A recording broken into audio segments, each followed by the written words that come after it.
Aleluya.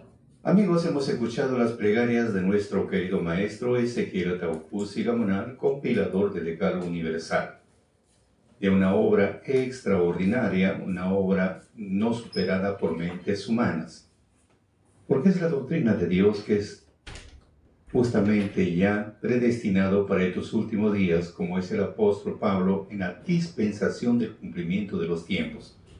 Tenía que aparecer en su plenitud, porque para esto fue trazado en la segunda oportunidad, porque la primera se rompió, o sea, Moisés rompió ese compromiso y Dios rompió el compromiso con su pueblo. Pero con eso no quiere decir que fue desechado su pueblo en ninguna manera, dice el apóstol Pablo. No fue desechado. Entonces es necesario hacer una pequeña aclaración. No es para buscar una rivalidad o buscar una amargura contra ellos, no. Un momento, para eso es necesaria la Escritura. La Escritura dice lo siguiente, en Romanos capítulo 11, 7, 8, 9, 10 y 11. Vamos a ver que todo este es un plan de Dios, no es simplemente lo rompió por romper. Está bien que lo traicionó, pero hay un plan de Dios. Es un plan. Por eso vemos a través de la Escritura, dice Dios, mis pensamientos no son vuestros pensamientos, mis caminos no son vuestros caminos. El pensamiento de Dios es otro, el pensamiento del hombre es otro. El camino de Dios es uno y el camino del hombre es otro. Entonces los planes de Dios es diferente a lo nuestro. Porque si hablamos de nosotros los planes, lo primero que buscamos, aplicamos la ira, la envidia, la codicia. En cambio, los planes de Dios no, y se tienen que cumplir tal y conforme. Por eso dice en Pedro 1:20, todo ha sido creado y planificado antes de la creación del mundo. O sea, antes que todo está, ya está todo planificado. Paso por paso tiene que darse su cumplimiento.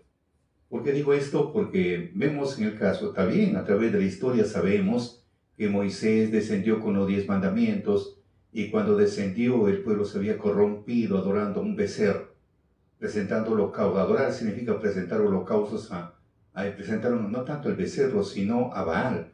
¿Qué es Baal? Significa Dios de los dioses, Señor de los señores. Él es el creador del universo. Ese es el concepto, la credibilidad que daban los cananeos. Entonces, estamos hablando de una divinidad muy elevada. Y el pueblo se confundió. Pero esto viene a ser un plan de Dios, no es un plan humano. Por eso dice, acá voy a pasar lectura. ¿Qué pues lo que buscaba Israel? Aquello no ha alcanzado, mas la elección lo ha alcanzado. Ellos son elegidos. Son elegidos. Ellos alcanzaron esa elección por Abraham, Isaac, Jacob. Son elegidos. Y los demás fueron endurecidos, o sea, no todos. Como está escrito, Dios les dio espíritu de remordimiento, ojos con que no vean y oídos con que no oigan hasta el día de hoy. Y David dice, seales vuelta su mesa en lazo y en red, y en tropezadero y en paga. Sus ojos sean escurecidos para que no vean, y agóbele siempre el espinazo. Digo pues han tropezado para que cayesen en ninguna manera, mas por el tropiezo de ellos vino la salud a los gentiles para que fuesen provocados a celos. O sea que por el tropiezo de ellos, que Dios opuso su mesa en lazo, en tropezadero, ojos con que no vean, ni oídos para que escuchen. Entonces vemos que hay algo, como dice acá, para dar salud a los gentiles. O sea, oportunidad a todos, no es solamente a un sector, sino para todos. Y cuando llegan los todos, se juntan. Ahora sí, por eso vemos, dice en Romanos 11, 28, 29 y 31. Así que cuanto al Evangelio, son enemigos por causa de vosotros. Por ejemplo, ellos, hablamos de los ortodoxos, estamos hablando de los ortodoxos, ellos no creen que ha llegado el Mesías. Para ellos no viene todavía el Mesías. Pero en cambio para los demás sí, allá llegó, por eso habla del mesianismo. No, pero los ortodoxos, los más radicales, para ellos todavía no llega el Mesías. No llega. Por eso dice acá, así que en cuanto al Evangelio, son enemigos por causa de vosotros. Son enemigos, o sea, por causa de vosotros, dice bien, vuelvo a repetir. Así que cuanto al Evangelio son enemigos por causa de vosotros. O sea, el Evangelio hablamos del Nuevo Testamento, hablamos del mesianismo. Ellos son enemigos, ellos no creen en esa parte. Para ellos es ajeno, muy diferente, ellos no. Pero son enemigos por causa de vosotros. Luego dice, mas cuanto a la elección son muy amados por causa de los padres. A la elección, ellos son amados, son elegidos por causa de Abraham, Isaac, Jacob. Ellos son los patriarcas, ahí. Pero luego dice, porque como también vosotros en algún tiempo, estamos hablando en el 30, porque como también vosotros en algún tiempo no creísteis a Dios, no creíamos, como dice el apóstol Pablo, hemos sido gente que nunca hemos preguntado por Dios, no hemos buscado a Dios, hemos buscado a Dios, pero en el campo de la idolatría, no en otro sentido. Entonces, hemos sido gente, como dice Pablo, gente, como es en Romanos 10, 19, 20, 21, con gente insensata, o sea, gente necia, torpe, sin entendimiento lo que es de Dios. Entonces, vemos acá, porque como también vosotros en algún tiempo no creíais a Dios, no hemos creído como debe ser, mas ahora habéis alcanzado misericordia, hemos alcanzado los gentiles, estamos alcanzando la misericordia, pero por la incredulidad de ellos. Y para que sean incrédulos es porque Dios le dio un espíritu de remordimiento, ojos con que no vean, oídos con que no oigan, hasta el día de hoy. Hicieron su vuelta en mesa, su mesa en lazo y en tropezadero y en paga. Sus ojos sean oscurecidos y que no vean. Entonces, eso viene a ser, Dios mismo permitió.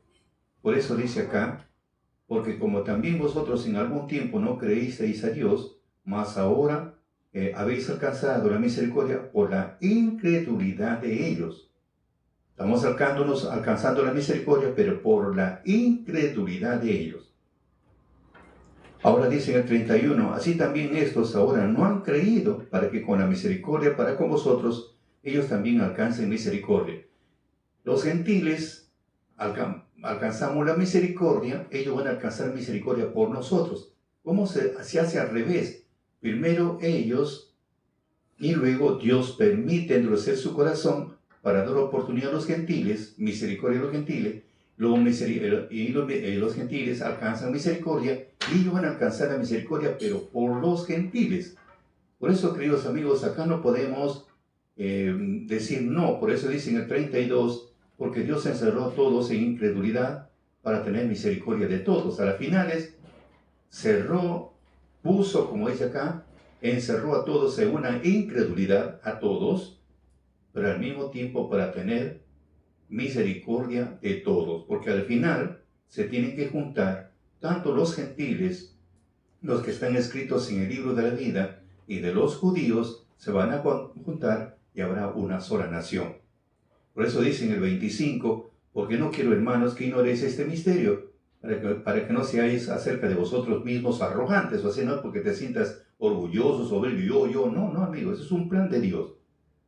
El endurecimiento en parte ha acontecido en Israel, en parte, no todo, hasta que haya entrado la plenitud de los gentiles, listo, hasta que entre la plenitud de los gentiles, es un plan de Dios, así como Dios llamó de los gentiles a Abraham, así también llama en este tiempo. Así que, queridos amigos, ya tenemos una idea para que no tengamos, como dice acá, para que ustedes no sean ustedes mismos arrogantes. Entonces acá nadie, yo, no, tú, no. Es un plan de Dios. Y para que se dé ese cumplimiento, en estos días aparecen los mandamientos en su plenitud en los gentiles. Aparece ahora, por segunda vez aparece. Y llegó el tiempo de empezar a reunirse. El plan de Dios es juntarlos a todos sus hijos, como es en Isaías 66, 18 al 22, llegó el tiempo de juntarlos. Tiene que haber una señal para empezar a juntarlos de uno en uno, de diferentes lugares, de Tarsis, de Pur, de diferentes lugares empiezan a juntarse, gente que nunca lo buscaron a Dios, nunca preguntaron por Él, entonces Dios mismo los empieza a juntar.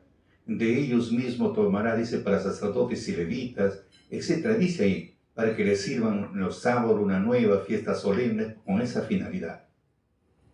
Habrá nuevos cielos, nueva tierra, quiere decir nuevos hombres con nuevo pensamiento, nuevas ideas, como dice el apóstol Pablo, nuevas criaturas. Ese es el punto. Entonces, teniendo esta base, ahora sí, como estamos en el tiempo de la unificación, juntándose de uno en uno, y nuestro maestro dice de dos en dos, de uno en uno, y la escritura te dice, tienen que reunirse de uno en uno.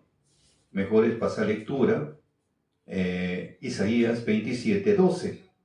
Y acontecerá que en aquel día que irá Jehová desde el Álveo, desde el inicio del río, hasta el torrente de Egipto, y vosotros, hijos de Israel, seréis reunidos uno a uno. Listo.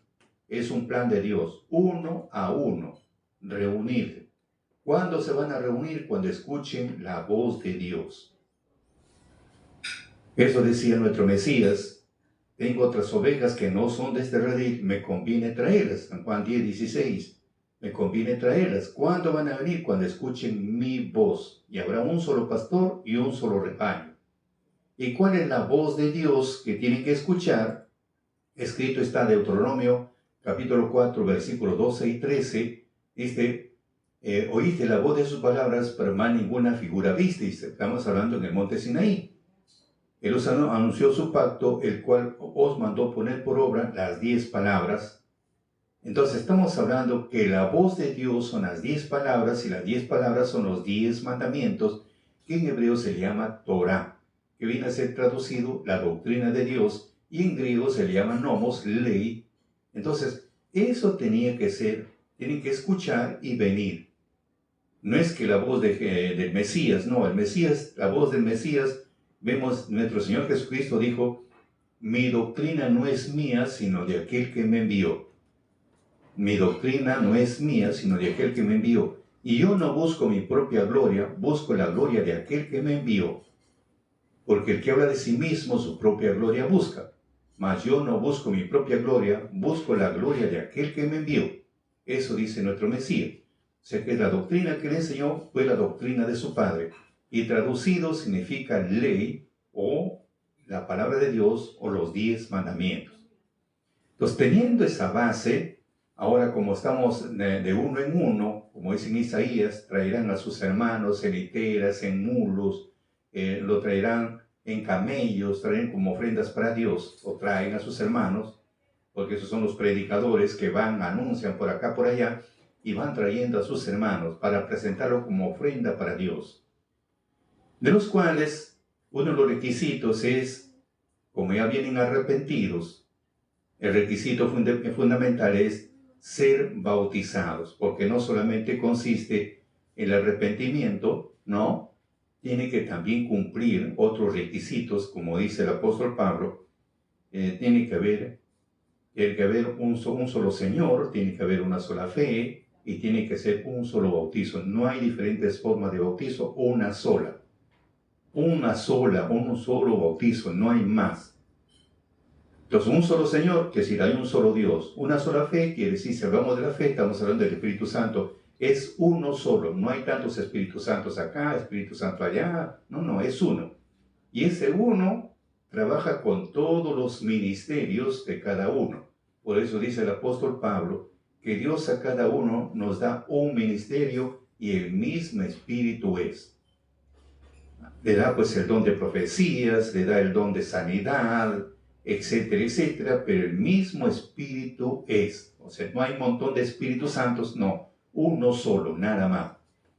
Así como existe un solo Dios, existe una sola fe, que si un solo Espíritu Santo, no existe más, que en hebreo se llama Ruach, o sea, una sola fuerza de Dios. También tiene que haber un solo bautismo, no hay diferentes formas de bautismo, una sola forma. Pero como ha llegado el tiempo cada uno trata de entenderlo como pueda, y haciéndose una cierta imaginación, entonces se realizan ciertos ritos diferentes. Si vemos a través de la escritura que hemos visto, antiguamente se le llamaba el agua de la purificación. Por eso los judíos sabían que el Mesías que tenía que venir, él tenía que esparcir agua. Por eso dice en Ezequiel, dice, y esparciré sobre vosotros agua limpia, y lo limpiaré de todas sus inmundicias y de todos sus ídolos, como dice en Ezequiel 36, 27. Entonces, como es el profeta Isaías, llega el tiempo de, tendrán que esparcir agua, esparcir para ser lavados, limpiados, lavados. Entonces ya hablaban que el Mesías que tenía que venir, tenía que cumplir con ese requisito de lavar, de limpiar, de esparcir agua. Y antiguamente, vemos, no es como ahora que estamos viendo, que los judíos utilizaban el agua esparcir. ¿Cómo es que se llama? Sino que es esparcir, que agarraban un hisopo, con un hisopo, o si no, con una rama especial, una ramita de un árbol pequeña, ingresaban dentro del recipiente de agua y empezaban a esparcir. Entonces, así era antiguamente. Entonces, pero ya todos tenían una idea de que tenía que acontecer, el que tenía que venir, tenía que cumplir con ese requisito de limpiar, esparcir agua, y lo realiza. Viene, por ejemplo, vemos en el tiempo de Juan, empieza Juan, el primo hermano de Jesús, él empieza con ese ministerio que lo lleva a la gente a la ribera del río Jordán. Lo llevan, empiezan a bautizar en agua a la gente. Entonces ellos, por eso que los sacerdotes, como tenían ese conocimiento de que después van y le preguntan, ¿tú eres el Mesías? ¿Que estás cumpliendo con este requisito? ¿Tú eres el Mesías? Entonces dijo, yo no soy. Entonces, ¿quién eres? Entonces luego dijo, yo soy el que prepara el camino al que tiene que venir. Porque el que tiene que venir, bautizará, dice, con fuego, o sea, con el Espíritu. Entonces él estaba el inicio del camino. Pero pues estamos viendo, hablamos cómo era. Por eso que cuando Jesús fue a bautizarse, los dos ingresaron al agua. Dice la Escritura, los dos ingresaron y salieron del agua. No es que él tenía que meterse dentro del agua, que muchos lo toman por inmersión. Porque en griego, bautismo viene de bautismo, que significa inmersión o bajo del agua. No. Vemos en el caso de los apóstoles igual. Después que muere nuestro Señor Jesucristo, murió Él, muere nuestro Señor Jesucristo, resucita, y después que resucitó, le dijo, yo estaba hablando con Él, estaba por 40 días con ellos, y en la fiesta de Pentecostés, Él se fue, y después descendió el Espíritu Santo en forma de lenguas, empezaron a hablar diferentes idiomas, ¿no? Y se congregaron 3,000 esa hora. 3,000. Y luego dice, por la palabra que escucharon y fueron bautizados. ¿Cómo ese momento se iban al río Jordán lejos? No, ese momento fueron bautizados. Sí, es fácil. Estamos hablando por esparcir el agua. Esparcir, cogieron pues un recipiente que tenía jojaiba. Listo, ya está. Porque imagínense, uno por uno, estamos hablando de 3,000 personas. Y fueron todo el día, predicaron, hablaron 3,000, después se agregaron 5,000 personas más. Imagínense. Entonces, no, para uno por uno empezar al agua, no, esparcir, porque ese es lo que ya se venía normando, que Dios había establecido a través de la ley. No es otra cosa de que lo tenían que meter dentro del agua, no. Los primeros discípulos realizaban por aspersión. Así realizaban. ¿Ah? Vemos en el caso también cuando en la cárcel, cuando estaba, por ejemplo, Pablo dentro de la cárcel con Silas, hubo un terremoto a la medianoche, se abrieron las puertas de la cárcel, el carcelero se quiso matar porque piensa que todos se habían fugado, y dijo, no tengas miedo, estamos acá. Y ahí se convierte, él es familia, y fueron bautizados. A la medianoche, ¿dónde van a ir? Pues al río tan lejano de ahí. No, amigo, por eso es cuestión de entenderlo nada más. Ahora después ya Pablo habla en Romanos, en Colosenses, habla de que la figura de la cual, así como Cristo murió, vamos a resucitar mucho y empezar. Ahí vienen los cambios que empiezan a realizarlo, los cambios. Pero no, no es así. No es así. Pues eso tiene otro significado, que quiere decir, para ser bautizado, pues tienes que matar al viejo hombre y empezar una nueva criatura en Cristo. No es que tienes que hacer esto, hundirte y decir, no, el arrepentimiento es antes, no viene a ser después. No porque ahora te bautizas, es ahora decir, no, ya fuiste antes. Fuiste lavado, limpiado con el Espíritu, de todos tus pecados, tus iniquidades, fuiste borrado, nueva criatura. Lo que estás cumpliendo el bautismo es un requisito nada más que tienes que cumplir, porque el mismo Espíritu te impulsa a cumplir con este requisito indispensable. Después viene lo que es la expiación de la sangre, porque dice, tres son los que dan testimonio: primero el Espíritu, después el agua, después la sangre. Entonces primero es el Espíritu, y para recibir el Espíritu tienes que conocer la doctrina, arrepentirte de todos tus pecados, luego Dios te lava, te limpia, y vas a cumplir ahora el requisito del bautismo. Primero te lavó con agua limpia, que viene a ser, como dijo nuestro Señor Jesucristo, de mi corazón fluye río de aguas vivas. Y esto hablaba, dice, del Espíritu Santo, porque el que lava nuestros pecados es el Espíritu Santo, que representa el agua en la parte espiritual. Entonces, primero hemos sido limpiados, lavados, después a cumplir los requisitos.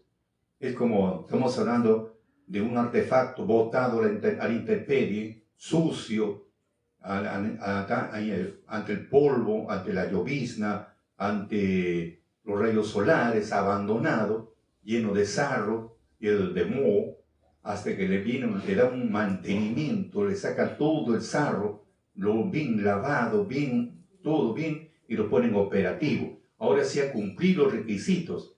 Algo similar, Dios nos lavó, nos limpió, así nos dio un mantenimiento completo, nos sacó todo el sarro, nos sacó toda la mugre, o como es en Zacarías 3:4, nos quitó toda esa ropa sucia, nos dio un mantenimiento, nos puso activos. Ahora sí a cumplir la misión. Uno de ellos, el bautizo de agua.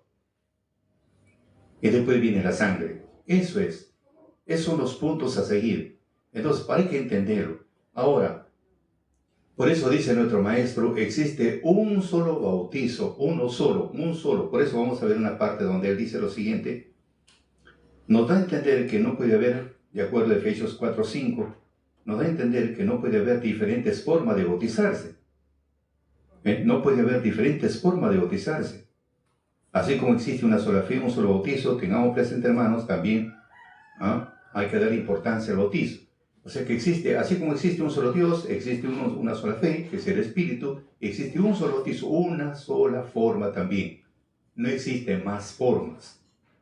Entonces, y esa forma que vemos ahora, que nos llama mucho la atención en estos días, nuestro maestro nos empezó a enseñar, o él empezó a enseñar, que ingresas al río hasta los tobillos, si hay poca agua, hasta los tobillos, si hay un poco más de agua, ingresas hasta las rodillas, y si hay un poco más de agua, puedes ingresar hasta los muslos, que viene a ser los lomos. Lomo es todo lo que es carne. Máximo es demasiado, pero máximo es probablemente hasta los tobillos, o máximo hasta las rodillas, mucho también. Entonces, nos enseñó que debe un solo movimiento, o sea, una sola forma, un solo estilo. ¿Ven? Pero, ¿cómo nos enseñó? Basado en la Escritura. No nos enseñó simplemente porque quiero enseñarles así. No. Sabemos muy bien que la Biblia, que es el conjunto de libros, estamos hablando en latín, porque según en la Escritura te dice libro sagrado, o las Santas Escrituras.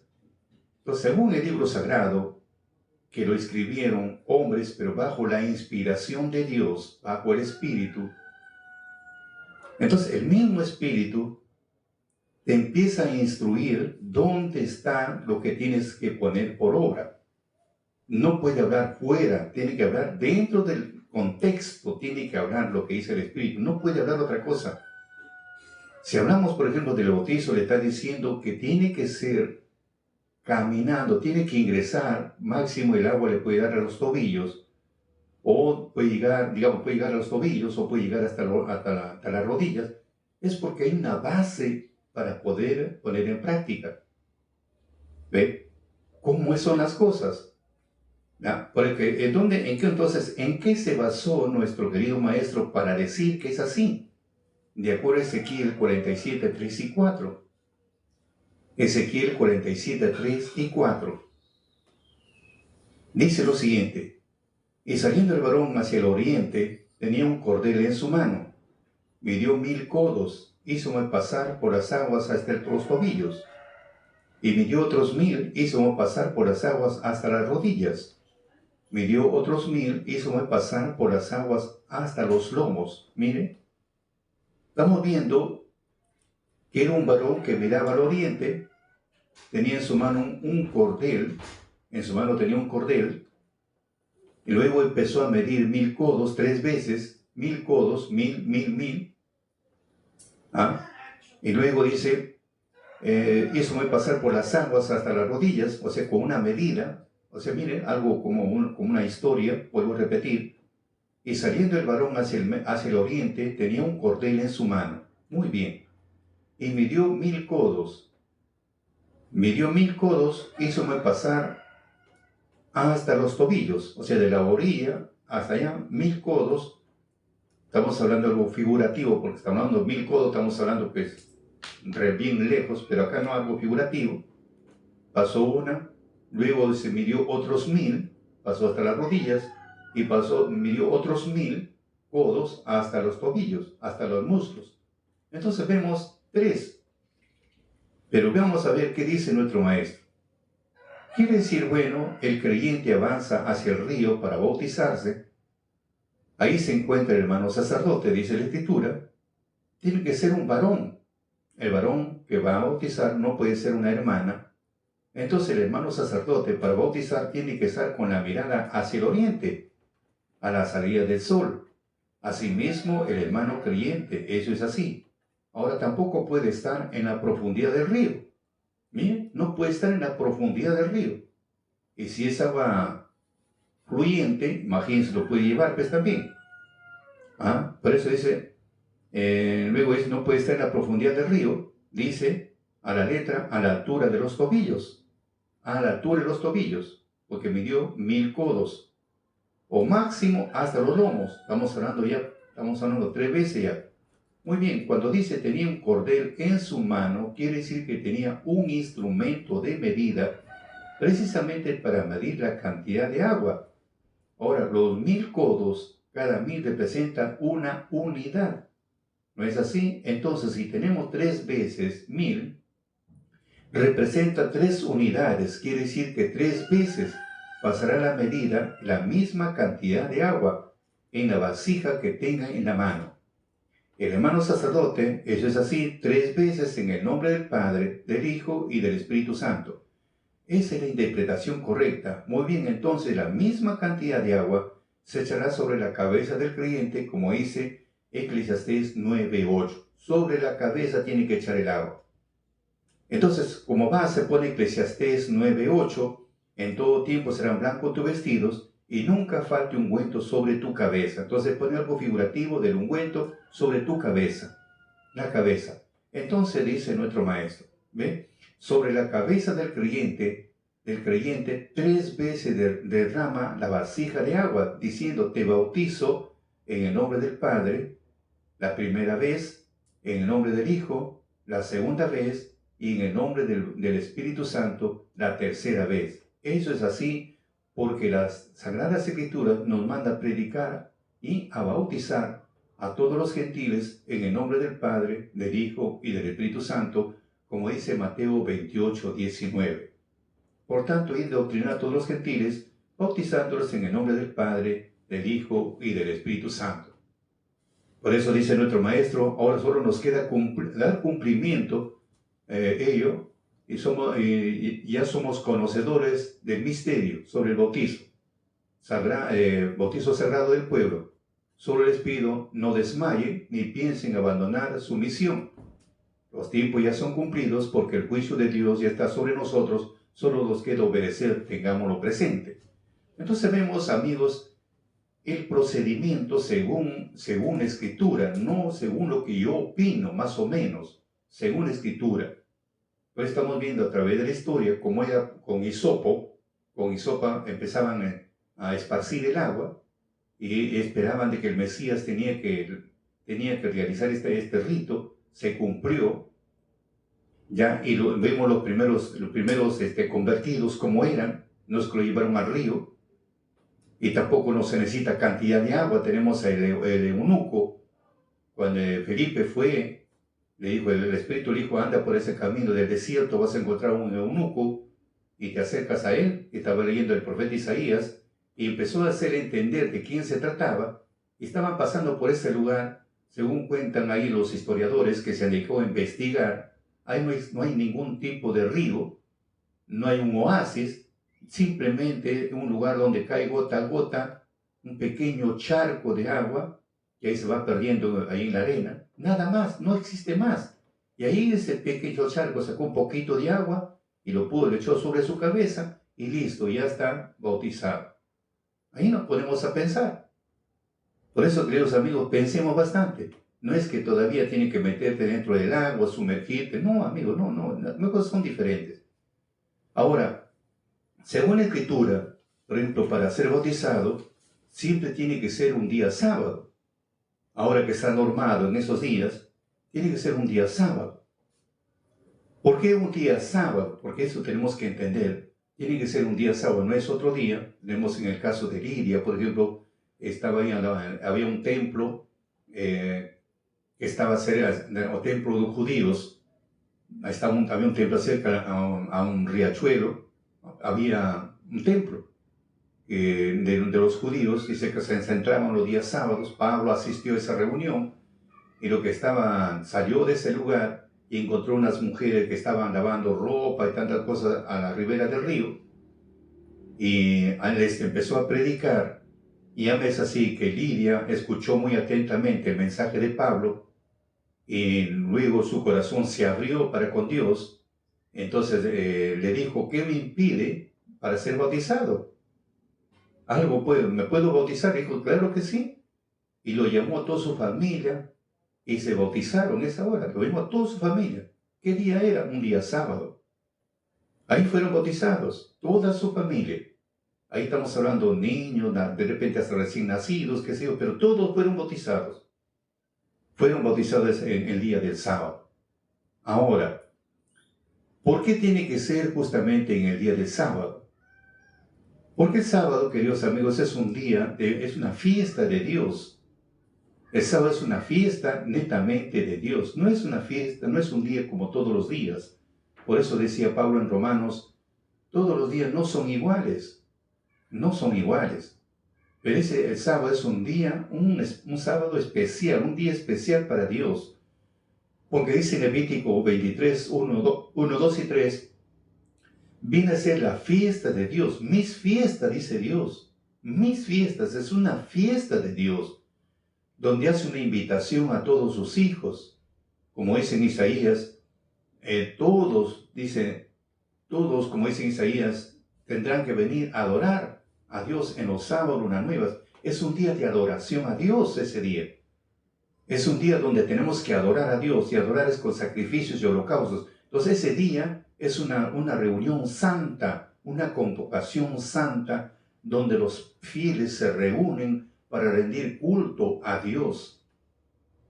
Es un día especial, un día santo, y la recompensa por sus hijos que vienen con sus regalos, la recompensa final, como dice en Ezequiel 20:12, Dios los santifica a las personas, los santifica.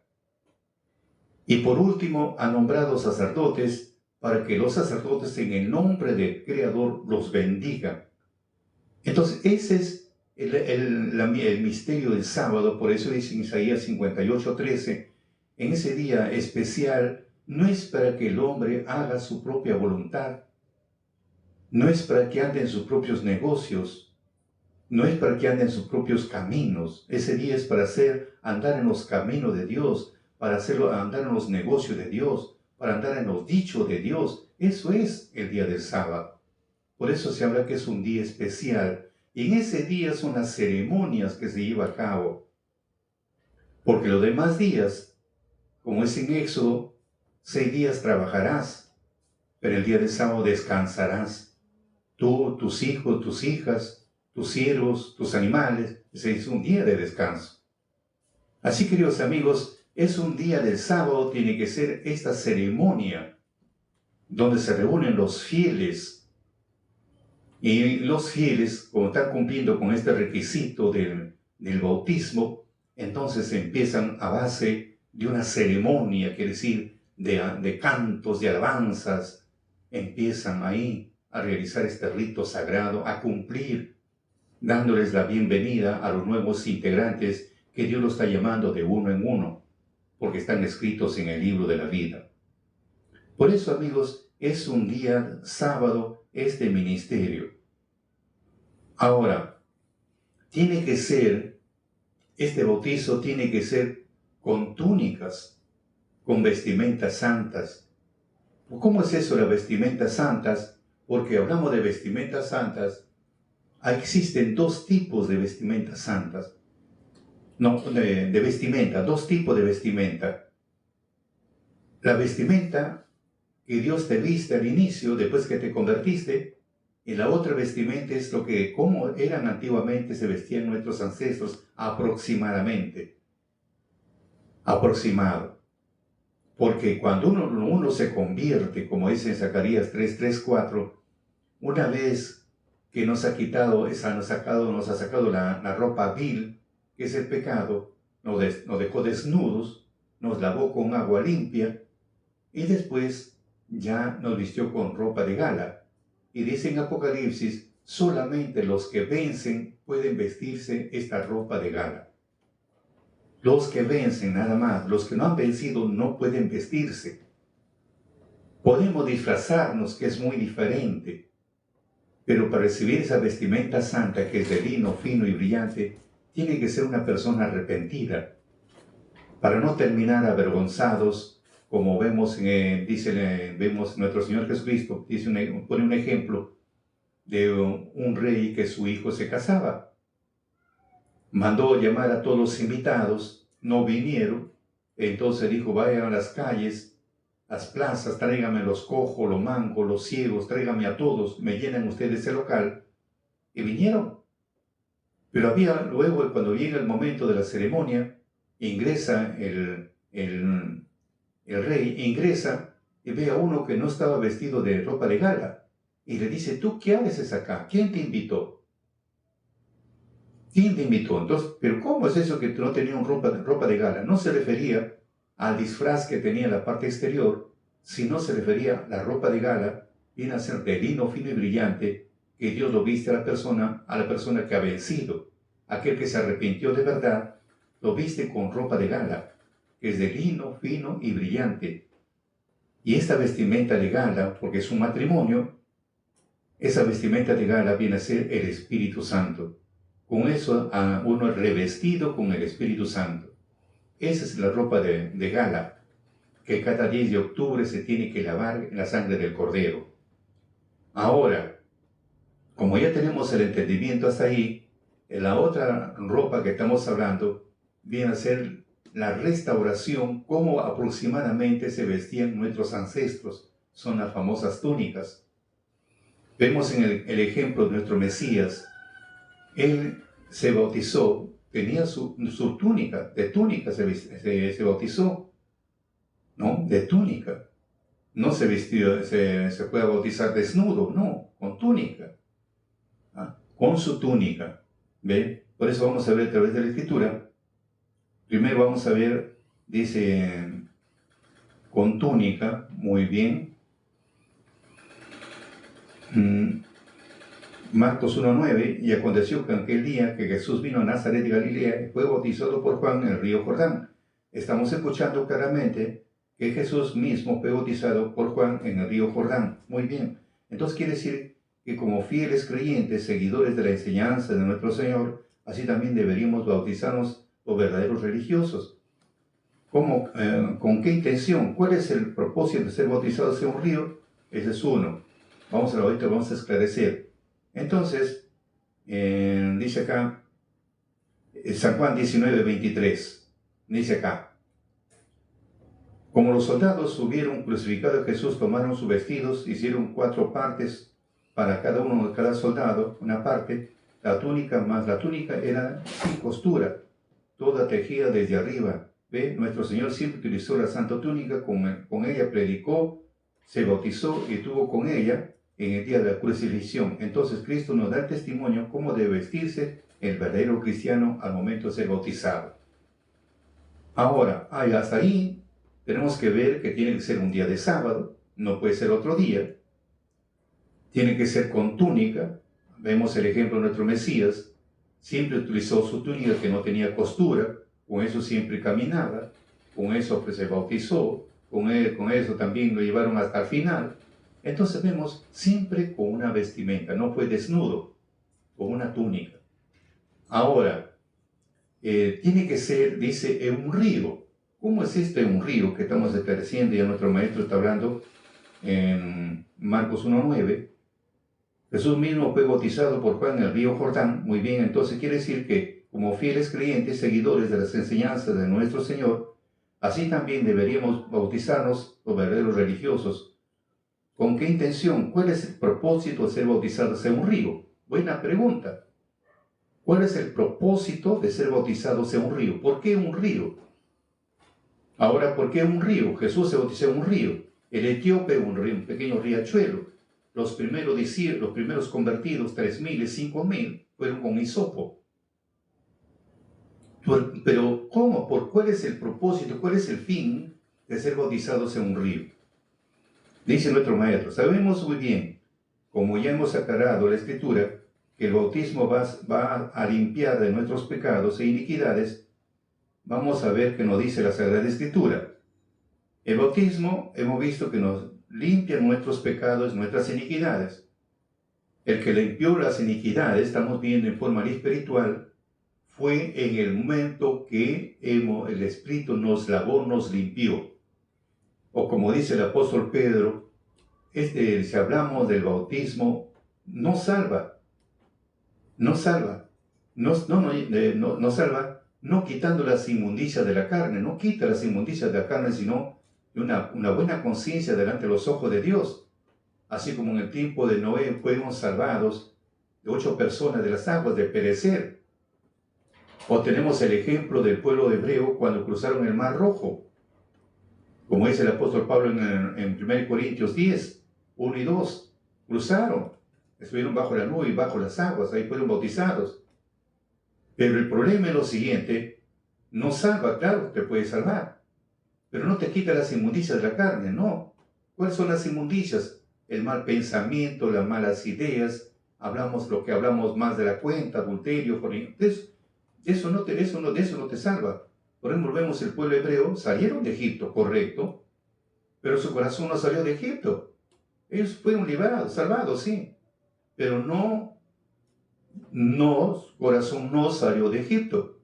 Llevaron oro, ¿para qué? Para su mal, porque hicieron el becerro de oro. Entonces salieron de Egipto, pero no corazón salió de Egipto. Entonces ahora sí, pero en cambio ahora es un poquito diferente. Viene a ser el Espíritu, como es el agua, que es el Espíritu, nos lava de todos nuestros pecados, nos lava, nos limpia de todos nuestros pecados. Así como le puse el ejemplo de un artefacto X abandonado de la intemperie, y luego usted lo rescata, le da un mantenimiento y lo pone operativo. Ahora sí, las cosas cambiaron. Pero vamos acá en la forma literal. ¿Por qué tiene que ser en un río? Vamos a ver cómo dice nuestro querido maestro. ¿Por qué un río? ¿Cuál es el propósito de un río? Miqueas 7:19. Miqueas 7:19. Él tendrá misericordia de nosotros. Retorna otra vez Dios y tendrá misericordia de nosotros. Él sujetará nuestras iniquidades y echará en los profundos de la mar todos nuestros pecados. Muy bien, hemos leído en versión latino, Valera, de 1602. Ahora, si revisamos la Biblia, o revisamos la Biblia de las Américas, dice, Él volverá a compadecerse de nosotros y hollará nuestras iniquidades, quiere decir, lo pisará nuestras iniquidades. Y arrojará a las profundidades del mar todos nuestros pecados. En versión Dios habla hoy, dice, ten otra vez compasión de nosotros y sepulta nuestras maldades, sepulta, arroja nuestros pecados a las profundidades del mar. Nueva versión Valera, una vez más tengan compasión de nosotros, ¿no? Una vez más, ten compasión de nosotros y borra de tus registros nuestras faltas. Olvídate nuestras maldades como si hubieran sido echadas para siempre en lo más profundo del mar. Y Nueva Traducción Viviente, aplastarás todos nuestros pecados bajo tus pies. Miren las formas como lo enfocan sobre Miqueas 7:19, ¿no? Ahora tornará, quiere decir, volverá a compadecerse de nosotros, tendrá misericordia de nosotros, porque Dios nos da una nueva oportunidad, más claro. Y para eso, dice, va a sujetar nuestros pecados, nuestras iniquidades, lo va a hollar, lo va a pisotear, o lo va a sepultar. Lo va a sepultar, o va a borrar de su registro nuestras maldades. Entonces, lo va a poner bajo sus pies todas nuestras maldades, lo borra. Por eso dice, tendrá misericordia, lo sujetará a nuestras iniquidades, y lo echará en las profundidades del mar. O como dice en versión Biblia nueva versión, olvídate nuestras maldades como si hubieran sido echadas para siempre en lo más profundo del mar. Entonces vemos algo interesante. Vamos a ver qué cosa dice nuestro maestro concerniente a este punto de Miqueas 7:19. ¿Cómo entendemos esto? Bueno, vamos a ver, sabemos muy bien que todo río corre y desemboca en alguna parte de los mares. Muy bien. Entonces, esas aguas de los ríos llevan nuestros pecados. ¿Ve? La Escritura dice que gracias a la gran misericordia de Dios, Él sujetará nuestras iniquidades y echará a la mar, a lo más profundo del mar, todos nuestros pecados. Esa es la interpretación, porque en el fondo del mar habita el adversario. Es así. Ahora no se puede bautizar cualquier río, porque el río puede estar contaminado o puede tener inmundicia. Si no, será en un lugar que Dios escogiere. Ahí se bautizarán. Entonces vemos cómo la interpretación de que dice algo figurativo. Imagínense, porque si hablamos que el bautizo simplemente ingresa, supongamos que hay poca agua en el río, poca agua, llegas hasta los tobillos, y ahí el sacerdote te echará 3 veces, como dice, tras 3 medidas, hasta los tobillos, 3 veces, las 3 medidas, uno en el nombre del Padre, la segunda en el nombre del Hijo, la tercera en el del Espíritu Santo. Esa agua, dice, lleva nuestras iniquidades y lo lleva a lo más profundo del río.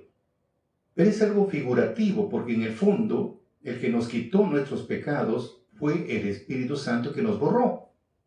Entonces, algo figurativo se tiene que dar cumplimiento. Ahora, si hablamos, dice que en el fondo del mar se encuentra el adversario. Bueno, es algo figurativo también. ¿Pero por qué algo figurativo? Porque en el mar, muchos pensaban, pues, como dice Job, viene a ser, está Leviatán y no sé qué más habla en el mar. Pero si tú lo miras de otro punto de vista, vas a encontrar que mar en la parte figurativa significa pueblos, naciones. Mire cómo cambia. No es que sea netamente el mar, sino significa algo. Por eso es el Apocalipsis 17:15. Significan pueblos, multitudes, naciones, lenguas. Y él me dice, las aguas que has visto desde la ramera que se sienta son pueblos y muchedumbres, naciones y lenguas. Y luego dice, lo echarán a los profundos del mar. Vamos a encontrar en otra parte, vamos a encontrar la tentación que tuvo Jesús para entender un poquito más. Ya nos salimos un poco de lo que estamos acostumbrados. Dice Mateo capítulo 4, 8, 9 y 10. Otra vez le pasa el diablo a un monte alto y le muestra todos los reinos del mundo y su gloria. Y dícele, todo esto te daré si postrado me adoras. Jesús le dijo, vete Satanás, que el Cristo está, al Señor tu Dios adorarás, a Él solo servirás. Entonces por eso dice, a las profundidades del mar, porque se encuentra el adversario. Pero si hablamos del mar, significa la humanidad. Estamos hablando de las naciones, estamos hablando de muchedumbres, estamos hablando con sus debidos idiomas.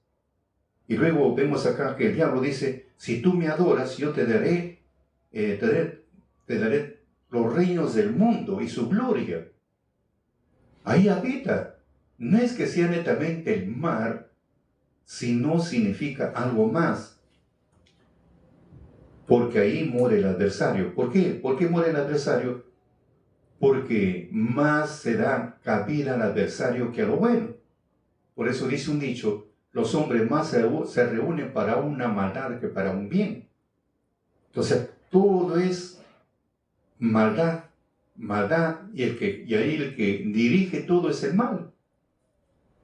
Entonces, le devuelves.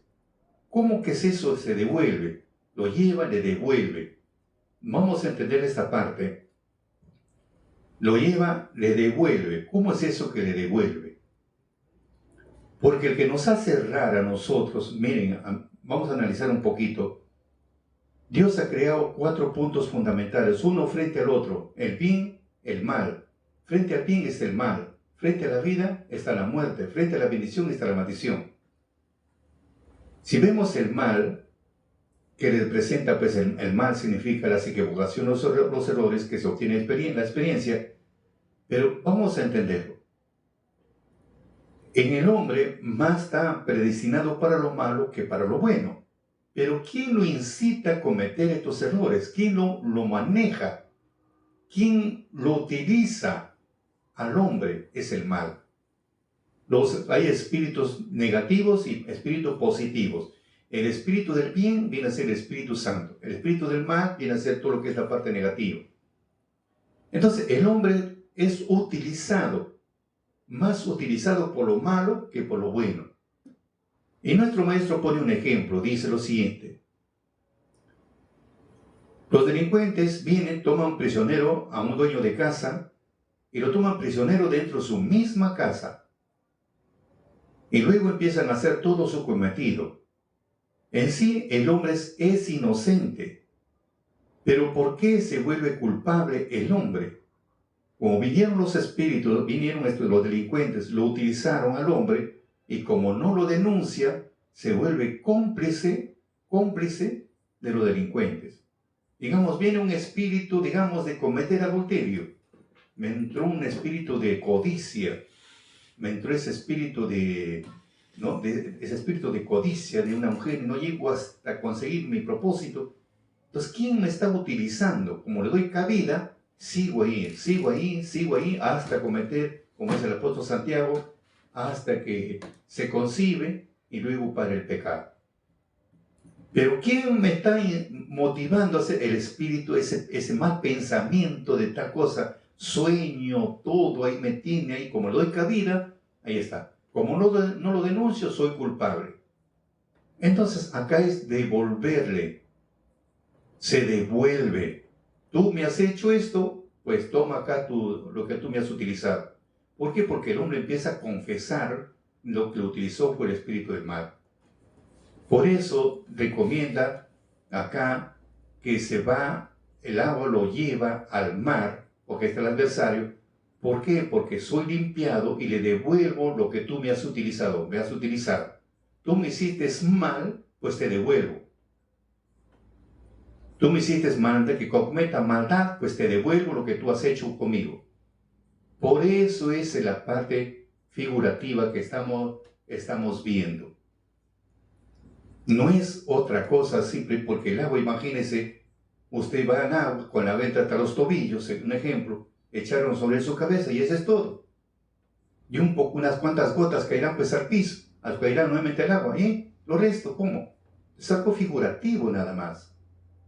Por eso, queridos amigos, cuán importante recomienda, dice nuestro maestro, tiene que ser en agua limpia, en el río, porque es algo figurativo. Por eso nuestro Señor Jesucristo, de mi corazón fluye ríos de aguas vivas, que viene a ser el Espíritu. Entonces, algo figurativo. Por eso, mis queridos amigos, todos los que estamos invitados a esta reunión, a el día, este sábado, que es 31 de agosto, estamos invitados a Chocas Medio. Es un clima templado, no es como acá que en la ciudad está un poco frío, calor, de todo hay de todo. Es un lugar, ahí es templado en esa zona, muy templado. Y va a haber sol, así que no se vayan muy arropados porque hay bastante calor en esa zona, es bien templada esa zona. Así que están invitados para para cumplir con este requisito del bautizo que están organizando la AIMIPO Departamento de Lima. Así que amigos, no te detengas, trata de cumplir con este requisito, porque la próxima no sabemos. Todo es incierto para todos, ya muchos de nuestros hermanos ya descansan en paz.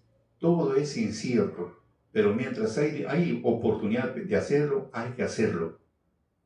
Hay que darle importancia al Espíritu y cumplir con estos requisitos. No te detengas. Si sientes una desesperación porque el Espíritu te impulsa a cumplir con este requisito, hazlo.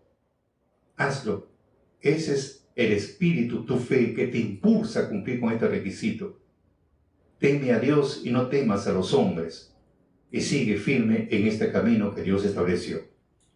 Muchas gracias, queridos amigos. Nos encontramos, si la voluntad de Dios, nos estaremos encontrando este 31 de agosto en Chocas Medio, en el local recreativo El Candamo, que está a la orilla del río Chillón.